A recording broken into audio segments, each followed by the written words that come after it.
Noticentro 1, CMI. Crisis por falta de vacunas en todo el país.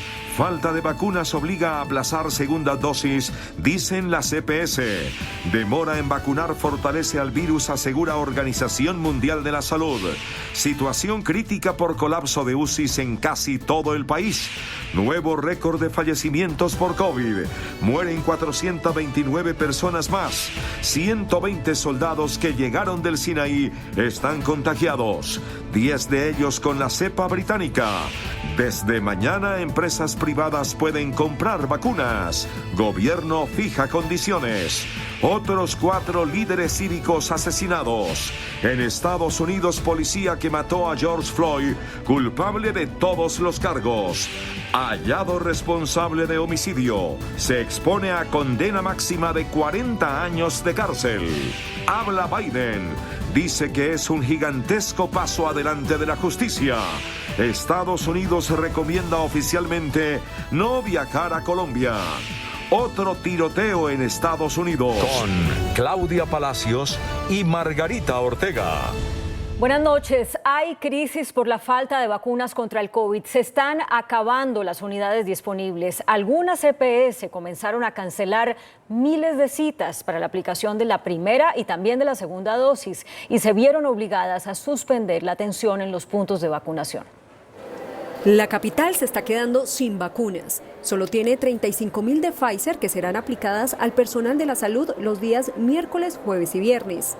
Hoy tenemos 500 dosis. Y esas dosis, frente a los agendamientos que estamos teniendo en general, las IPS y las EPS, pues son bastante poco significativas y agotan rápido. Solo en caso de que sobren vacunas Pfizer, sábado y domingo se agendarán mayores de 65 años. En este momento no hay vacunas Sinovac y aunque quedan pocas de AstraZeneca, la gente no se las quiere poner. Rechazar en este momento la aplicación de una vacuna es rechazar la posibilidad de estar vivo. Eso no tiene sentido en medio de semejante crisis que estamos pasando por esta tercera ola. Dada la crisis por falta de biológicos, se reagendarán para dentro de 8 días las segundas dosis de Sinovac en Bogotá. Vamos a reagendar hasta después del 28 de abril a las personas que están esperando la segunda dosis de Sinovac. Desafortunadamente, hemos tenido que cancelar y reagendar ya 2 veces por lo menos. El aplazamiento que se da en la segunda dosis de las vacunas de Sinovac, en principio con los tiempos que llevamos no genera ningún problema en la cobertura y en la protección que tendrá con la vacuna, pueden estar tranquilos. La ciudad espera recibir nuevas vacunas al final de la semana. Si es así, se retomará la vacunación por agendamiento para mayores de 65 años. Por su parte, las EPS advirtieron que la falta de vacunas obligó a aplazar la aplicación de la segunda dosis de los biológicos y a reprogramar las primeras dosis. Hoy en algunos puntos de vacunación en Bogotá se tuvo que suspender el proceso de inmunización contra el COVID-19 por la escasez de vacunas de Sinovac. Por supuesto que se trata de una crisis. Este hecho de que el laboratorio Sinovac no haya entregado las vacunas a tiempo, sobre todo para los ciudadanos que ya recibieron una primera dosis y estaban pendientes de que a los 28 días se les aplicara la segunda dosis. Algunas EPS expidieron comunicados como este, donde se anuncia la suspensión de la vacunación y parte de las citas programadas se están reagendando. En el caso de Compensar, se informó que en este momento no se cuenta con biológicos para primeras ni segundas dosis. La situación implica un tropiezo en el cronograma. Afecta sobre todo a los ciudadanos entre 75 y 79 años de edad que hace unas semanas recibieron su primera dosis. El gremio de la CPS envió una carta al Ministerio de Salud en la que pide claridad sobre el aplazamiento de las segundas dosis. Establezca e informe a la ciudadanía que no hay ningún riesgo ni se disminuye la protección por el hecho de que las personas reciban la vacuna después de los 28 días. Las CPS esperan que la semana entrante lleguen las vacunas y se solucione el impasse. Pues hoy precisamente la Organización Mundial de la Salud advirtió que la lentitud en las jornadas de vacunación contra el COVID-19 puede derivar en la aparición de mutaciones peligrosas del virus, por lo que recomendó acelerar la inmunización. Las demoras en las campañas de vacunación le dan tiempo al coronavirus para que pueda mutar en variantes más infecciosas o incluso mortíferas, en especial en países pobres donde la población tiene mayor riesgo de infección. Cuanto más tiempo lleve vacunar a las personas en mayor riesgo del mundo, más oportunidades le daremos al virus de cambiar y mutar. Así lo destacó la OMS, que además resaltó que las nuevas variantes pueden desarrollar algún tipo de resistencia a las vacunas, por lo que instan a las naciones a acelerar la aplicación de las dosis anti-COVID a sus habitantes, para así crear una inmunidad colectiva y detener la rápida propagación del virus. Los datos científicos indican que algunas de estas mutaciones pueden ser considerables y eludir la acción de las vacunas. A su vez resaltaron que otras regiones del mundo con mejor estándar de vida como Europa no son menos vulnerables, ya que la falta de vacunación permite que haya nuevos picos de transmisión a nivel local. El coronavirus no da tregua en Colombia. Un nuevo récord de fallecidos se confirmó este martes en el país. Segundo día consecutivo con récord de fallecidos en Colombia. En solo 24 horas el Ministerio de Salud confirmó que otras 429 personas perdieron la vida a causa del contagio. El total de fallecidos a la fecha es de 69.177 víctimas. Los casos más recientes reportados fueron 16.965. El total de casos a la fecha es de 2.684.101. Los casos activos bajaron a 100.103. Este ha sido el comportamiento de la COVID-19 en los últimos 4 días. El 17 de abril con 16.654 contagios y 367 muertes. El 18 de abril con 16.871 casos y 397 muertes. Ayer con 14.189 casos y 420 muertos. Hoy con 16.965 contagios y 429 muertos. Y hoy se conoció que 120 militares del Batallón Colombia que regresaron de su misión en la península del Sinaí, en Egipto, están infectados con coronavirus. Los soldados llegaron al país el 6 de abril en un vuelo charter, después de cumplir una misión que dura un año. El ejército informó que desde ese día se determinó realizar el aislamiento preventivo de todo el personal. Las pruebas de diagnóstico realizadas en un batallón de Fusagasugá, donde cumplen la cuarentena, evidenciaron 120 casos positivos. Por la velocidad del contagio decidieron hacerles pruebas más complejas, en las que encontraron 9 casos que corresponden a la cepa británica. Además de los soldados que llegaron de Egipto, desde hoy todo el personal del batallón deberá sumarse al aislamiento obligatorio. El presidente Iván Duque y el ministro de Salud, Fernando Ruiz, anunciaron la autorización al sector privado para adquirir vacunas contra el coronavirus bajo ciertas condiciones, entre ellas que la ofrezcan gratuitamente y que las dosis sean adquiridas directamente a la casa matriz, es decir, sin intermediarios. El gobierno fijó varias condiciones para autorizar al sector privado a adquirir vacunas contra el coronavirus, que deben ser aplicadas al personal de trabajadores de las empresas particulares o a sus familiares. Solo podrán comprar vacunas autorizadas por el INVIMA. Deben ser compradas directamente a las farmacéuticas. La vacunación será de aplicación gratuita. Estos son algunos de los criterios que han determinado este paso adicional, frente al cual siempre hemos hecho referencia, pero manteniendo esos lineamientos de tal manera que el principio de equidad no sea vulnerado y además que esto no se convierta en un negocio de intermediarios que no tienen experiencia en el sector. Los privados no pueden desarticular el plan de vacunación, no pueden utilizar el personal del Plan Nacional de Vacunación, no pueden discriminar a empleados, deben vacunar a todos. La vacunación privada solo será después de la tercera etapa, es decir, hacia el mes de junio.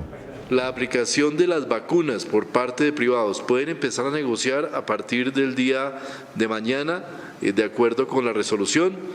Y la aplicación se iniciará una vez el gobierno haya avanzado en la vacunación de las personas priorizadas en la etapa 3. Los privados asumen todos los costos para la compra, transporte, almacenamiento y aplicación de las vacunas contra el coronavirus. En Bogotá, la capacidad de las unidades de cuidado intensivo está a punto de llegar al tope. Las autoridades no descartan la adopción de medidas adicionales para evitar el colapso hospitalario. Las UCI en Bogotá tienen los números en rojo.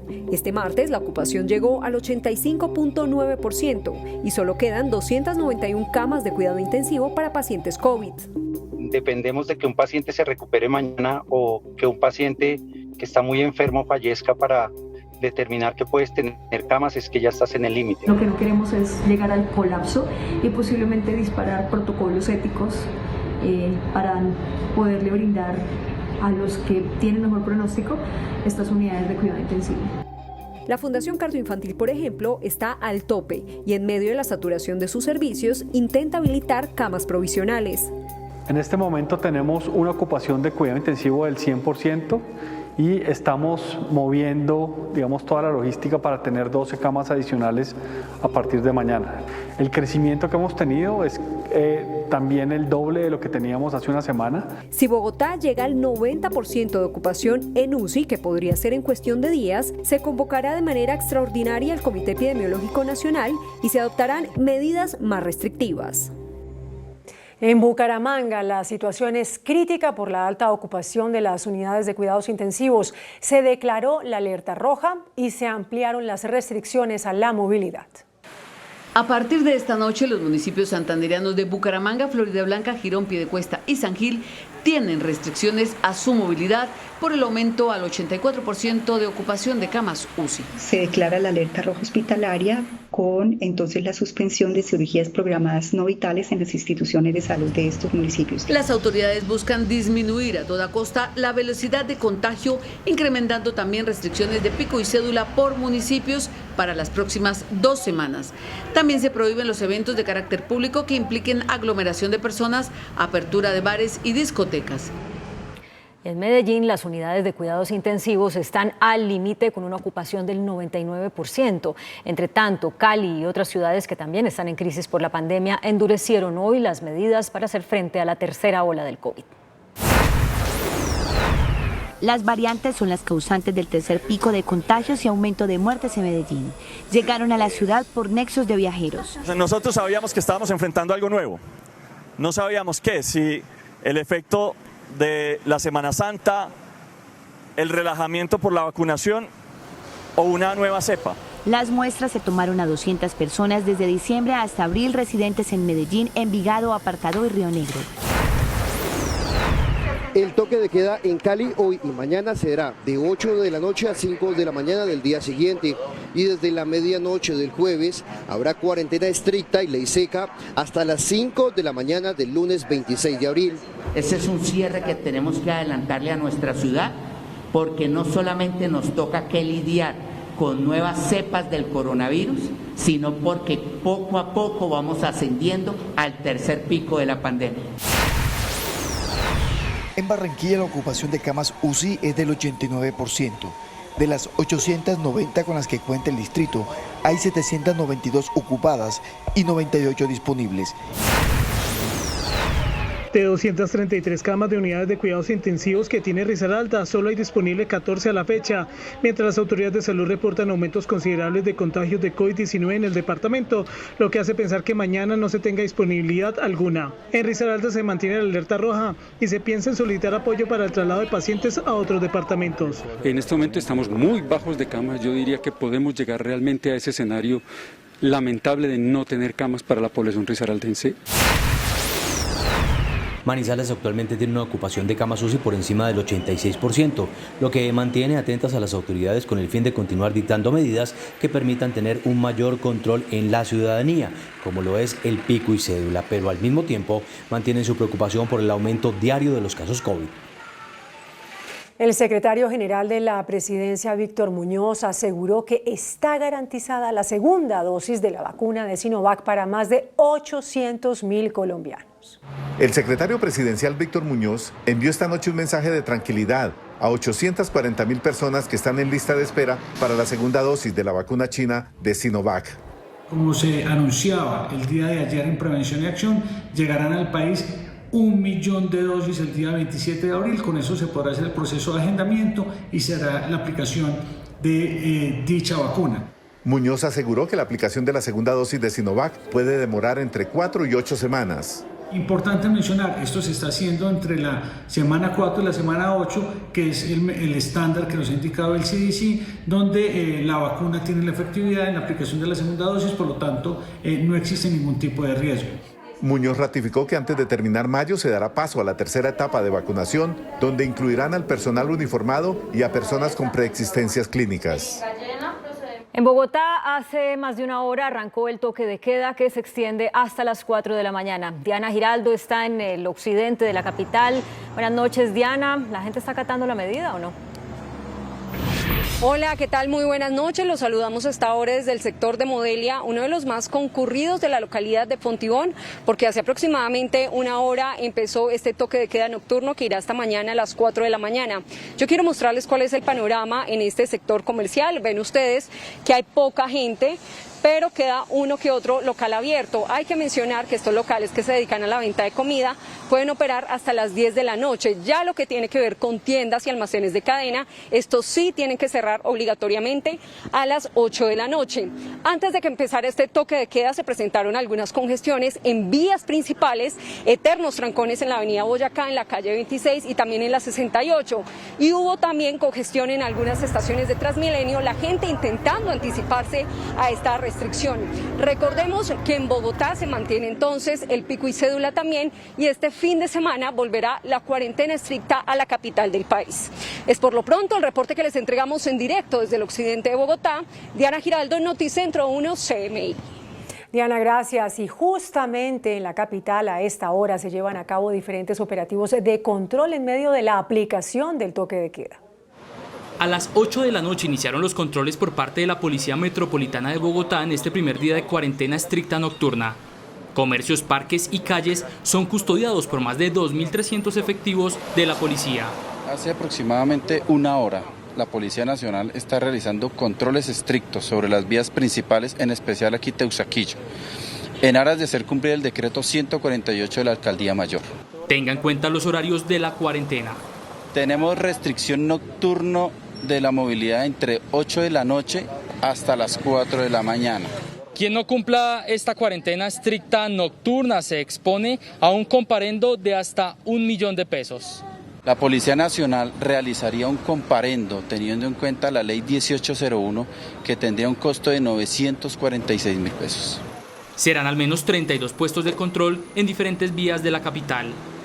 El director de la Policía Nacional, general Jorge Luis Vargas, denunció que en lo que va del año 230 uniformados han resultado heridos, mientras hacen cumplir las medidas sanitarias para controlar la expansión del COVID.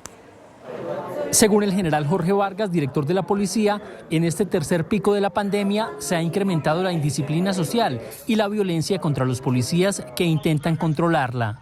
Lo que nos preocupa como Policía Nacional es que muchas de estas agresiones se han dado controlando las medidas de bioseguridad, evitando las aglomeraciones. Algunas agresiones han dejado consecuencias graves.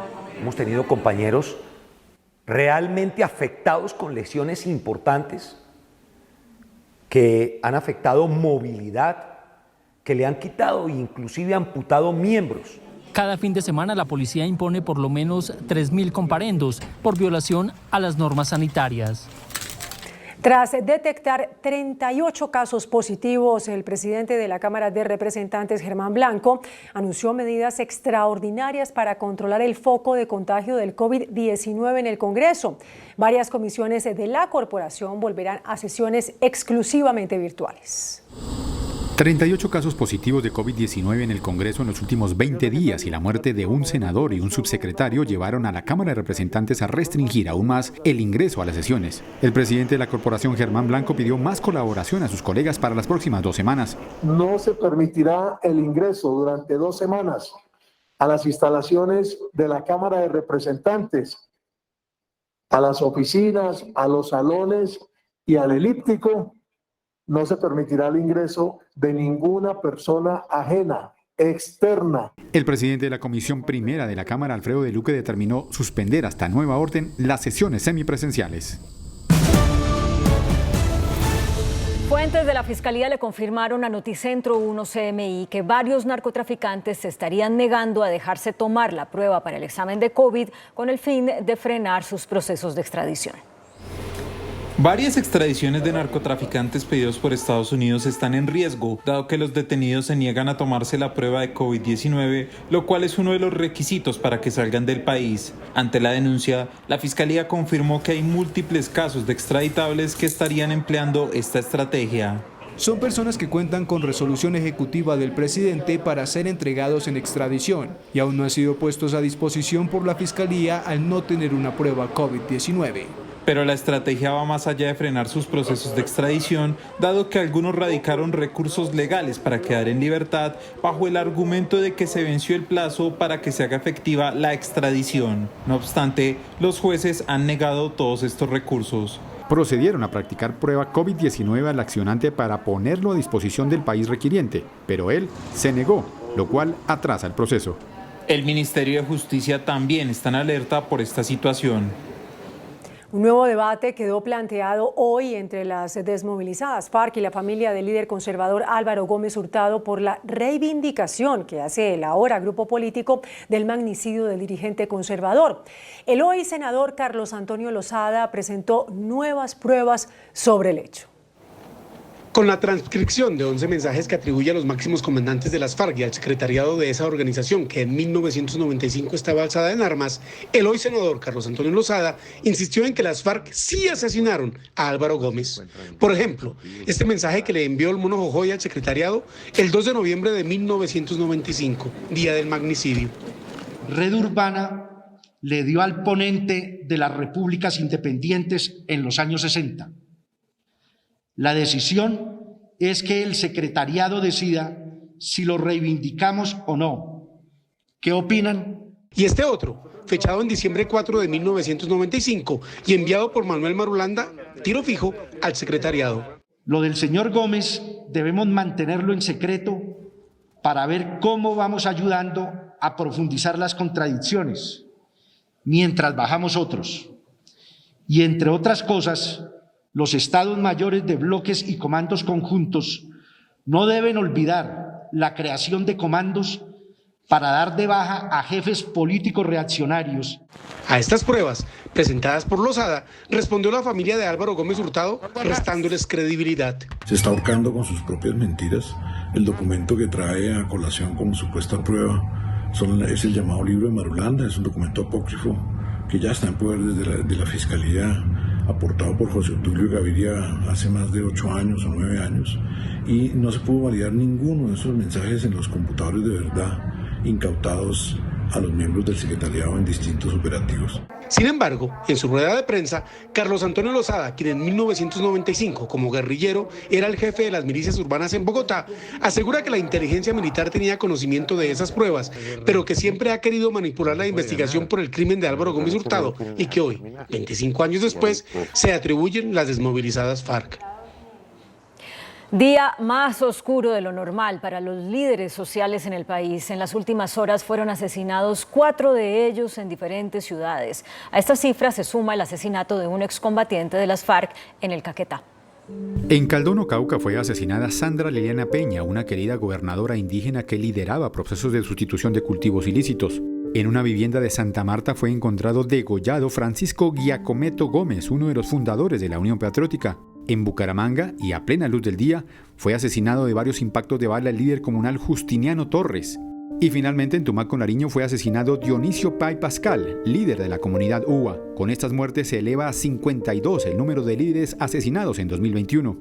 Los muertos en el Cauca suceden todos los días, sin ninguna excepción. No hay un día en el departamento que no haya un asesinato.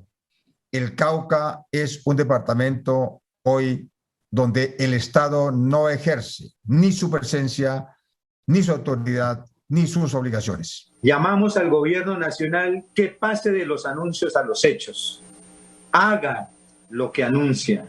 Que otra vez se repite la historia de la violencia sin que las autoridades civiles y militares puedan detenerla o no tienen la voluntad política de hacerlo.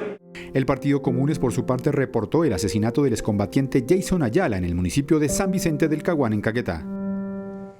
Y el director de Seguridad Ciudadana de la Policía, general Carlos Rodríguez, confirmó el asesinato en las últimas 24 horas de un patrullero en el departamento del Chocó. El patrullero Epson Digney Santos de la Seccional de Tránsito y Transporte del Meta, quien se encontraba de vacaciones en la capital del departamento de Chocó, visitando a su familia, habría sido víctima de un ataque armado por parte de presuntos integrantes del Clan del Golfo. Se encontraba en el Chocó en un turno de vacaciones De acuerdo a las informaciones, él llega en su motocicleta al lugar de residencia, donde desafortunadamente llegan varios individuos, varios delincuentes, y lo ultiman con arma de fuego. Los 3 sujetos, quienes le habrían propinado los múltiples disparos al patrullero, fueron capturados en su intento de huida. Por primera vez en Colombia avanzó en el Congreso de la República un proyecto de ley para regular el uso de la hoja de coca y de sus derivados. Por amplia mayoría, la Comisión Primera del Senado le dio el visto bueno a la iniciativa en primer debate. Por el sí, 15, por el no, 5. Con esta votación en un país donde la lucha contra el narcotráfico ha dejado miles de muertos, el hecho de que el Congreso haya aprobado, así sea en primer debate, un proyecto que busca regular el uso de la hoja de coca y de sus derivados no deja de ser noticia. Esto va a ser una noticia mundial, esto no es una cosa que se queda aquí. Le dice al mundo que hay que buscar otra manera de enfrentar el problema del narcotráfico. Según los autores del proyecto, la idea es quitarles el negocio del narcotráfico a las mafias. El Estado colombiano va a monopolizar la compra de hoja de coca y le va a quitar la materia prima a las organizaciones mafiosas que están hoy invadiendo los mercados mundiales. El 90% de la cocaína del mundo la producen esas organizaciones criminales en territorio colombiano. El proyecto, que pasa ahora a la plenaria del Senado, crea el marco regulatorio para el cultivo, producción, fabricación, exportación, almacenamiento, transporte y comercialización de la hoja de coca y de sus derivados. La Defensoría del Pueblo alertó sobre el incremento del riesgo de reclutamiento de menores en 188 municipios. La Defensoría del Pueblo recibe con mayor frecuencia denuncias y alertas por posibles casos de reclutamiento en 188 municipios. Las zonas con mayor riesgo están en Antioquia, Cauca, Chocó, Nariño y norte de Santander, donde hay alta presencia de grupos armados como las disidencias de las FARC y el ELN. En esas zonas el año pasado ocurrieron 83 casos desde el inicio de la pandemia. Sin embargo, el riesgo se extiende a otros 25 departamentos, donde bandas de delincuencia común, que si bien no se llevan a los menores a un campamento, sí los usan en sus actividades ilegales. El presidente electo de Ecuador, Guillermo Lasso, y el presidente de Colombia, Iván Duque, anunciaron hoy que sus países van a fortalecer la acción conjunta para combatir a los grupos criminales y para mejorar la cooperación económica. Una larga jornada de conversaciones sostuvieron hoy en la Casa de Nariño el presidente Iván Duque y su invitado, el próximo mandatario de Ecuador, Guillermo Lasso. El presidente electo destacó que los dos países trabajarán de manera cercana en materia de seguridad. Téngalo por seguro que seremos aliados, trabajaremos juntos para defender la seguridad de la región y también la democracia y la libertad. Ecuador ha sido un país aliado de Colombia y hemos enfrentado múltiples desafíos, pero tenemos que seguir luchando contra el crimen transnacional, contra el narcotráfico y contra el terrorismo. Los dos países también van a actuar en bloque para que la distribución de las vacunas contra el COVID sea equitativa y garantizar así que la región andina pueda superar pronto la pandemia. El gobierno de Colombia espera que su similar de Rusia se comprometa a no continuar con las reiteradas violaciones del espacio aéreo colombiano, como ocurrió en las últimas horas, cuando un avión de guerra ruso sobrevoló sin autorización la península de La Guajira y parte del mar Caribe colombiano. La canciller Claudia Blum dijo que Colombia espera rápida respuesta a la enérgica nota de protesta que le entregó al embajador de Rusia en Bogotá por las reiteradas situaciones de violaciones del espacio aéreo colombiano por parte de naves de guerra rusas, como ocurrió ayer en La Guajira. Se le indicó al embajador Tatumatse la importancia de una pronta respuesta de su gobierno y que ésta tenga las garantías de que las graves y sistemáticas violaciones del espacio aéreo colombiano no se repetirán. Este es el segundo grave incidente diplomático entre Colombia y Rusia en los últimos 4 meses, desde que fueron expulsados 2 diplomáticos rusos acusados de espionaje en Bogotá. Un juez especializado de Bogotá llamó la atención de la Fiscalía para que continúe investigando el desfalco en la Universidad Distrital, en el cual se perdieron 12.000 millones de pesos. El desfalco de más de 12.000 millones de pesos en la Universidad Distrital llevó a las autoridades a capturar al exdirectivo de la institución, Wilman Muñoz, quien fue vinculado con varios delitos. 2 de los cargos fueron peculado y falsedad en documento. Por estos delitos recibió una pena de 14 años de cárcel. Sin embargo, aún tiene pendiente una investigación por concierto para delinquir. Frente a este cargo, la Fiscalía tomó la decisión de pedir el archivo del caso, razón que llevó a un juez a hacer un fuerte llamado de atención, pues considera que hay pruebas suficientes para continuar la investigación por este delito. Al interior de la Universidad Distrital durante 4 o 5 años para poder enriquecerse ilícitamente y sin el menor esfuerzo, en perjuicio de los limitados recursos de la educación pública. El juez le hizo además un llamado a la Fiscalía para que determine si hay más personas involucradas en el millonario desfalco. La economía colombiana empezó a dar signos de recuperación. Según el DANE, la confianza empresarial aumentó al cierre de marzo. El DANE reveló los resultados de la encuesta Pulso Empresarial, que mide el ánimo de los empresarios en medio de la pandemia, y el indicador de confianza empresarial, que en enero estaba en 48,7% y en febrero en 51,2%, subió a 53,1% en marzo. El DANE también reveló que el 67,9% de las empresas prevén mantener la nómina estable, es decir, no realizar despidos en los próximos meses. Asimismo, reveló que el estado de las operaciones en el comercio minorista es normal en el 96,6% de las empresas de este sector. El 2,8% está operando de manera parcial y 0,7% reportan cierres temporales. Y el presidente de Confecámaras, Julián Domínguez, reveló que pese a las circunstancias económicas, la creación de empresas creció durante el primer trimestre del año. Pese a las dificultades de la economía por cuenta de la pandemia, un informe de Confecámaras revela que en el primer trimestre del año se crearon 96.431 unidades productivas, mientras un año atrás se registraron 88.248 compañías, lo que significó un crecimiento de 9,3%. El gran reto es poder conservar la actividad económica con todas las condiciones que genere que las empresas puedan conservar el empleo. Sin embargo, los micronegocios sí se vieron afectados, en parte por la alta informalidad. Sectores como el comercio, el turismo y los servicios en general han sufrido yo creo que un cierre de compañías de entre un 10 y un 15%. Estamos hablando de 120.000 a 160.000 empresas que han cerrado. Las nuevas restricciones podrían afectar la reactivación de la economía. Gremios del sector agrícola plantearon alternativas de financiamiento para no tocar la categoría de los exentos en la reforma tributaria que presentó el gobierno al Congreso. Se propone posponer varios descuentos de la pasada reforma del 2019, entre ellos el IVA sobre activos fijos, la renta, el impuesto de industria y comercio y el 4 por mil. Por esta vía se obtendrían 15.4 billones de pesos. De esta manera se busca evitar eliminar la categoría de los exentos, donde están productos como el huevo, el pollo, el pescado, la carne de cerdo, además del arroz y la leche. Para mantener el régimen de exentos y no afectar el bolsillo de los colombianos, existen otras alternativas de financiamiento por parte del gobierno nacional. Los gremios agrícolas plantean alternativas que eviten impacto a la cadena de producción y por ende alzas en los precios al consumidor.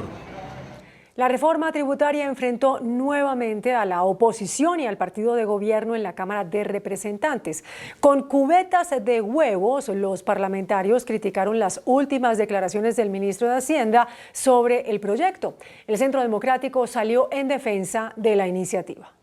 La afirmación del ministro de Hacienda, Alberto Carrasquilla, que una docena de huevos cuestan 1.800 pesos, fue la que originó el enfrentamiento entre oposición y el partido de gobierno. El ministro de Hacienda, Alberto Carrasquilla, manda huevo. ¿Cómo es posible que el ministro que diseña la reforma tributaria no sepa cuánto cuesta una docena de huevos? Hoy fui a la tienda y me echaron el chiste.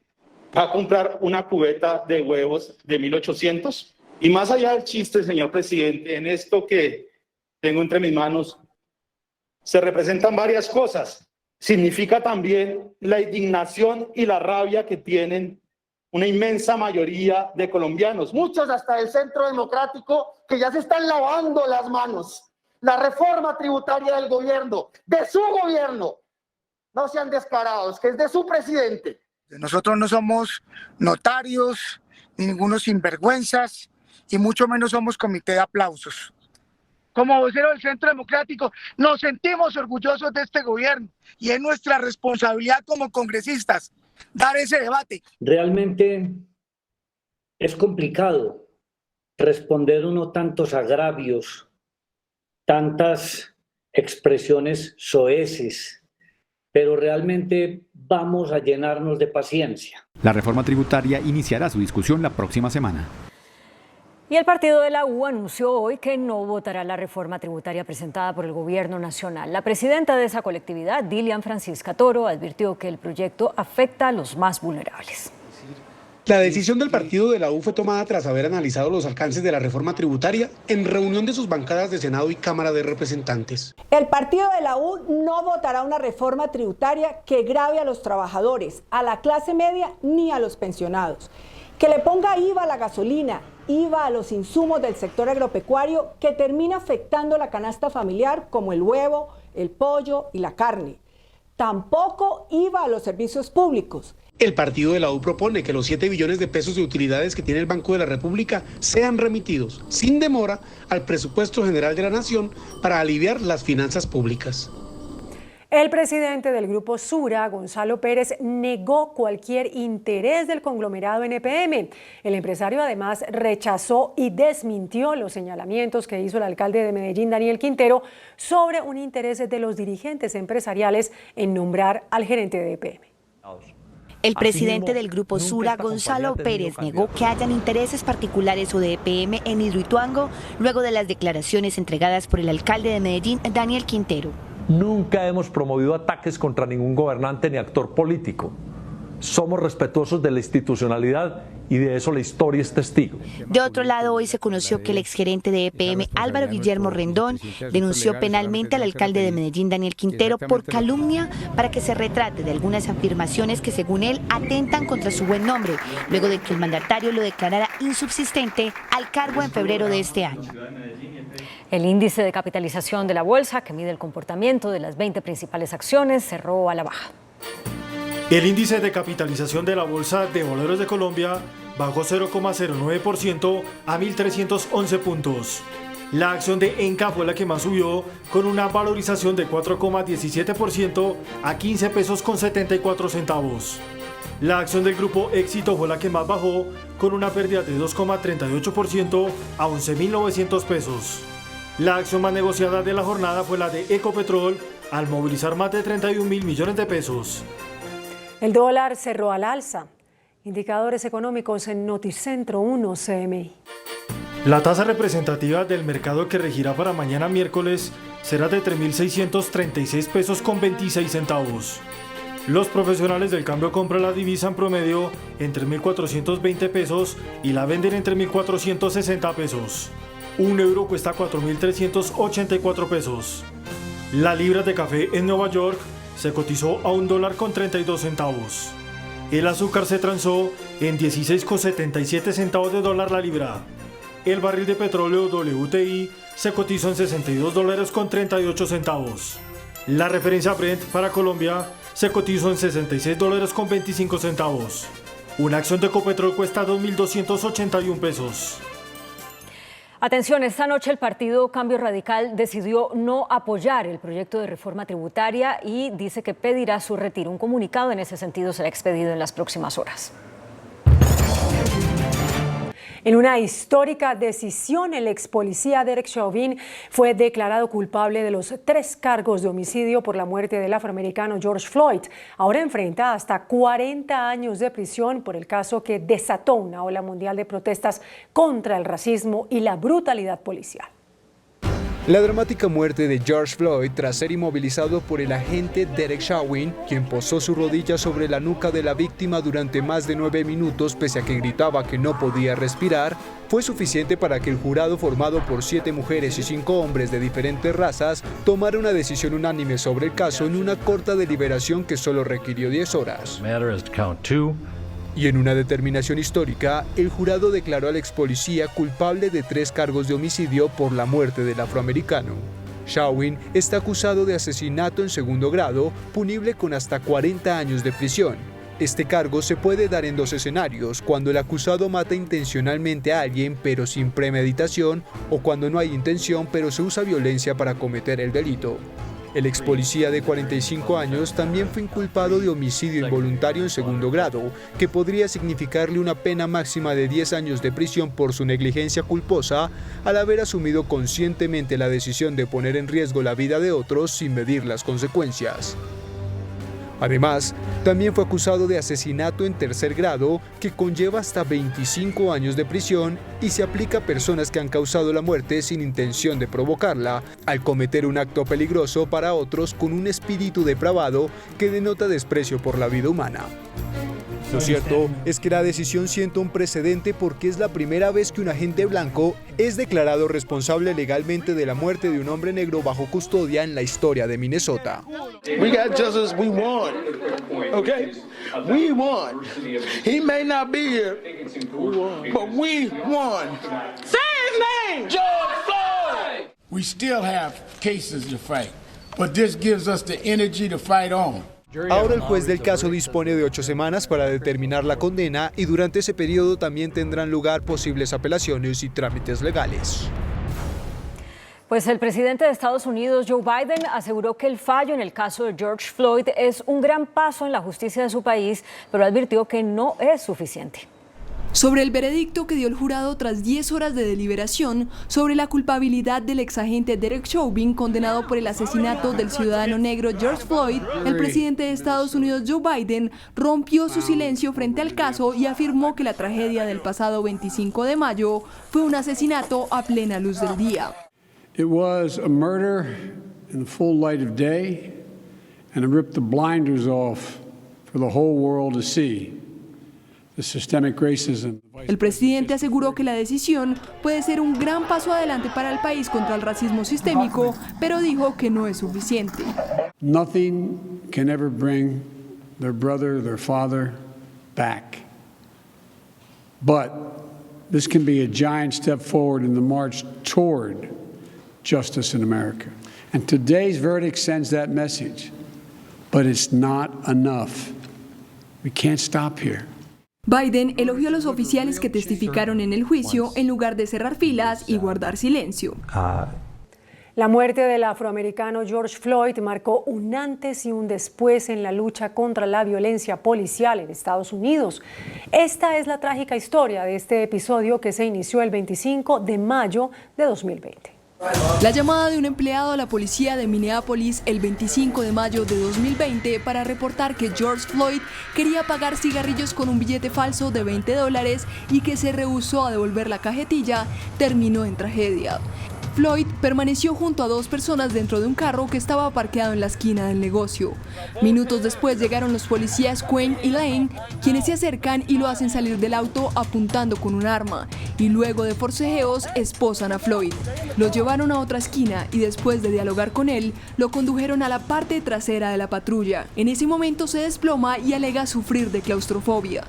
Aparece un nuevo carro de policía con Tu Thao y Derek Chauvin a bordo, quienes intentan que Floyd se quede en la patrulla, pero en la lucha lo sacan a la fuerza por el otro lado del carro y lo tumban al suelo. Entre los 4 agentes custodian al afroamericano. Chauvin presiona con su pierna y todo el peso de su cuerpo el cuello del hombre, y los otros lo sostienen mientras se oyen las quejas de Floyd y la petición de los transeúntes de que lo suelten.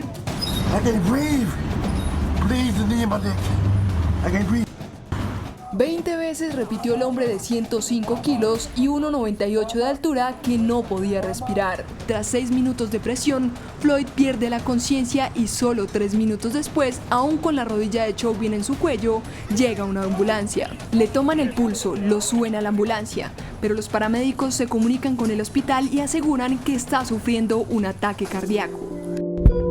1 hora después fue declarado muerto. Brasil ya tiene la mayor tasa de mortalidad por COVID-19 de las Américas, con 176 decesos por cada 100.000 habitantes.